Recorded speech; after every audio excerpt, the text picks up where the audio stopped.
MTV news Kannada ವಾಹಿನಿಗೆ ಸ್ವಾಗತ. ಬೆಲೆ ಏರಿಕೆ ಮಾಡಿದ ನಿಮ್ಮ ವಿರುದ್ಧ ಏನ್ ಮಾಡಬೇಕು, ನಿಮ್ಮನ್ನ ಏನ್ ತಗೊಂಡು ಹೊಡಿಬೇಕು ಅಂತ ಡಿಕೆಶಿ ವಿರುದ್ಧ ಪಿರಾಜು ನಾಲಿಗೆ ಹರಿಬಿಟ್ಟಿದ್ದಾರೆ. ಬೆಳಗಾವಿಯಲ್ಲಿ ಮಾತನಾಡಿದ್ರು. ಡಿಕೆ ಶಿವಕುಮಾರ್ಗೆ ಏನ್ ತಗೊಂಡು ಹೊಡಿಬೇಕು, ಡಿಸಿಎಂ ಡಿಕೆಶಿ ಕಾಳಜಿಯನ್ನ ಗಮನಿಸ್ತೇನೆ. 2013ಕ್ಕೆ ಒಂದು ಸಿಲಿಂಡರ್ ಬೆಲೆ ₹1300. ಇವತ್ತು ಬಿಜೆಪಿ ಸರ್ಕಾರ ಬಂದ ಮೇಲೆ ₹950 ಇದೆ. 2023ರಲ್ಲಿ ಇದ್ದ ಬಾಂಡ್ ಪೇಪರ್ ಬೆಲೆ ಈಗ ಹೆಚ್ಚಾಗಿದೆ. ಹಾಲು, ನೀರು, ಕಸ ತೆರಿಗೆ, ಪೆಟ್ರೋಲ್, ಡೀಸೆಲ್ ಬೆಲೆ ಏರಿಕೆ ಮಾಡಿದ್ದೀರಿ, ಆಮೇಲೆ ಗತ್ತಿನಿಂದ ಮಾತನಾಡ್ತೀರಿ. ಎಷ್ಟು ಟ್ಯಾಕ್ಸ್ ಕಟ್ಟಲು ಏನ್ ಧಾಡಿಯಾಗಿದೆ ಎಂಬ ಅರ್ಥದಲ್ಲಿ ಮಾತನಾಡ್ತೀರಿ. ಯಾವ ನೈತಿಕತೆ ಇದೆ ನಿಮಗೆ? 2023ರಲ್ಲಿ ಇದ್ದ ಬೆಲೆಗಳನ್ನ ನೀವು ಮುಂದುವರಿಸಬಹುದು ಇತ್ತು. ನೀವು ಹೆಚ್ಚು ಮಾಡಿದ್ದೀರಿ. 10 ಕೋಟಿ ಕುಟುಂಬಗಳಿಗೆ ಸಿಲಿಂಡರ್ ಕೊಡಲಾಗಿದೆ, ಬಳಿಕವೂ ಸಿಲಿಂಡರ್ ಬೆಲೆ ಕಮ್ಮಿಯಾಗಿದೆ ಎಂದಿದ್ದಾರೆ.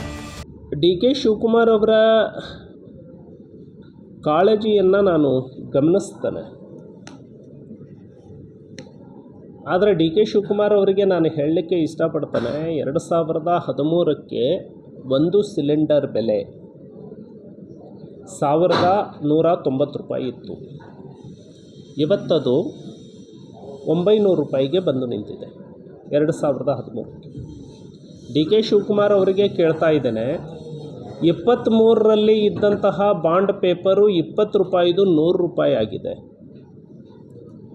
23ರಲ್ಲಿ ಇದ್ದಂತಹ ಹಾಲಿನ ಬೆಲೆ ಇವತ್ತಿಗೆ ₹9 ಹೆಚ್ಚಾಗಿದೆ. ನೀರಿನ ಟ್ಯಾಕ್ಸ್ ಹೆಚ್ಚಾಗಿದೆ. ಒಂದು ಮನೆಗೆ ಬಹುತೇಕ ₹400ರಿಂದ ₹500 ಕಸದ ತೆರಿಗೆಯನ್ನು ಹಾಕ್ತಾ ಇದ್ದೀರಿ. ಪೆಟ್ರೋಲ್ ಡೀಸೆಲ್ಗೆ ಸೆಸ್ಸನ್ನು ವಿಧಿಸೋದ್ರ ಮೂಲಕ ಅಕ್ಕಪಕ್ಕದ BJP ರಾಜ್ಯಗಳಲ್ಲಿ ಕಡಿಮೆಗೆ ಪೆಟ್ರೋಲು ಡೀಸೆಲ್ ಸಿಗ್ತಾ ಇದೆ, ನೀವು ಏರಿಸ್ಕೊಂಡಿದ್ದೀರಿ. ಆಮೇಲೆ ಗತ್ತಿನಿಂದ ಮಾತನಾಡ್ತೀರಿ. ಇಷ್ಟು ಕಟ್ಟೋದಕ್ಕಾಗಲ್ವ ನಿಮಗೆ, ಏನು ಧಾಡಿ ಆಗಿದೆ ಅಂತ ಹೇಳಿ ಗತ್ತಿನಿಂದ ಮಾತನಾಡ್ತೀರಿ. ಯಾವ ನೈತಿಕತೆ ಇದೆ ನಿಮಗೆ? 2023ಕ್ಕೆ ಇದ್ದಂತಹ ಬೆಲೆಗಳನ್ನೇ ಮೇಂಟೈನ್ ಮಾಡಿದರೆ ಸಾಕಿತ್ತು, ಇಳಿಸೋದು ಬೇಡ.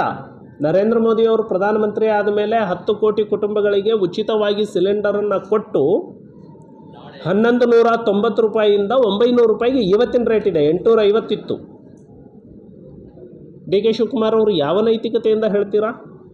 ಆಯಿತು, ಇವತ್ತು 17ನೇ ತಾರೀಕಿಗೆ ನೀವು ಹೋರಾಟಕ್ಕೆ ಕರೆ ಕೊಟ್ಟಿದ್ರೆ, ಅದು ಹೋರಾಟ ಆಗುತ್ತೋ ಇಲ್ಲೋ ನನಗೆ ಗೊತ್ತಿಲ್ಲ. ಆ ಹೋರಾಟ ನೀವು ಮಾಡ್ತೀರಿ ಅಂದರೆ ಇಷ್ಟು ಏರಿಸಿದ್ದಕ್ಕೆ ಡಿ.ಕೆ. ಶಿವಕುಮಾರ್ ಅವರು ನೀವೇ ಹೇಳಿ, ನಿಮ್ಮ ವಿರುದ್ಧ ಏನು ಮಾಡಬೇಕು, ನಿಮ್ಮನ್ನು ಏನು ತಗೊಂಡು ಹೊಡಿಬೇಕು, ನೀವೇ ಹೇಳಿ ಅಂತೇಳಿ ಡಿ.ಕೆ. ಶಿವಕುಮಾರ್ ಅವರಿಗೆ ಪ್ರಶ್ನೆ ಮಾಡ್ತೀನಿ. ನಮಸ್ಕಾರ. ತಾಜಾ ಸುದ್ದಿಗಾಗಿ ಎಂಟಿವಿ ನ್ಯೂಸ್ 24x7ಗೆ ಸಬ್ಸ್ಕ್ರೈಬ್ ಮಾಡಿ ಮತ್ತು ಬೆಲ್ ಐಕಾನ್ ಅನ್ನು ಒತ್ತಿ. ತಪ್ಪದೇ ಲಿಂಕ್ ಶೇರ್ ಮಾಡಿ.